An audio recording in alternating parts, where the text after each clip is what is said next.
नमस्कार मित्रों, आप सभी का फिर से स्वागत है हमारे चैनल पर।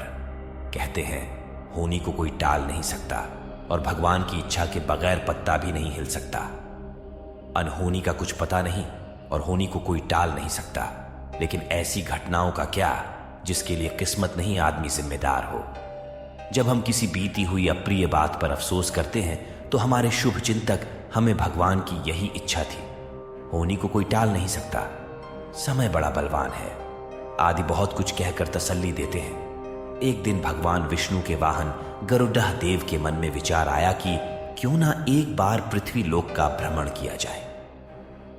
अपने भ्रमण के दौरान जब गरुड़ह देव भगवान विष्णु के पाटिल पुत्र मंदिर पहुंचे तो उनकी नजर वहां के चबूतरे पर बैठे थर थर कांपते हुए एक कबूतर पर पड़ी दी।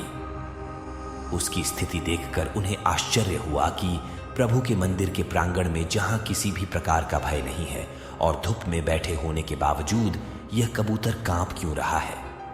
उन्होंने उस कबूतर से कांपने का कारण पूछा तो उस कबूतर ने पहले तो उन्हें प्रणाम किया, उसके बाद कहा कि प्रभु आके आने से कुछ समय पूर्व यमराज यहां आए थे।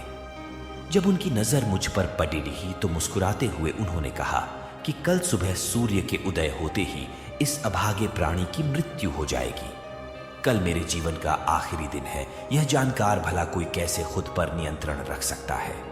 इसीलिए मैं मृत्यु के भय से डर के मारे कांप रहा हूं। मैं अभी मरना नहीं चाहता, कृपा कर मेरी प्राणों की रक्षा करें और मुझे इस मुसीबत से बचाएं। उस कबूतर की कातर विनती सुनकर उन्हें उसके ऊपर दया आ गई। साथ ही उनके मन यह विचार भी आया कि क्यों न यमराज को चुनौती दी जाए। उन्होंने कबूतर को अपने विशाल पंजों में दबाया और मंदिर के प्रांगण से दूर एक सुरक्षित गुफा में पहुंचा दिया। मलयगंध पर्वत पर स्थित गुफा को सुरक्षित बनाकर गरुड़ह देव वहां से उद्डाश चले। वहां से उन्होंने सीधा यमराज की नगरी यमलोक की ओर उद्धान भरी कबूतर के प्राणों की रक्षा करने की अपनी सफलता के बारे में यमराज को बताने की उत्सुकता उनके मन में थी।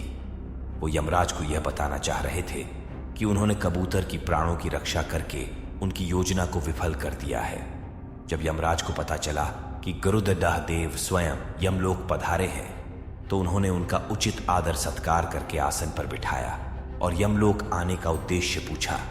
तब गरुड़ह देव ने बड़े शान से उन्हें बताया कि आज जिस कबूतर की मृत्यु होने वाली थी उन्होंने उसे बचा लिया है।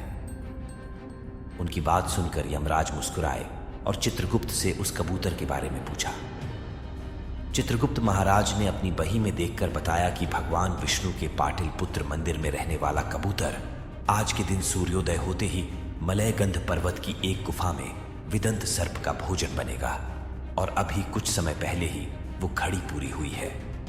यह सुनते ही गरुड़ही देव के आश्चर्य का ठिकाना न रहा और वह सीधा उस गुफा में पहुंचे।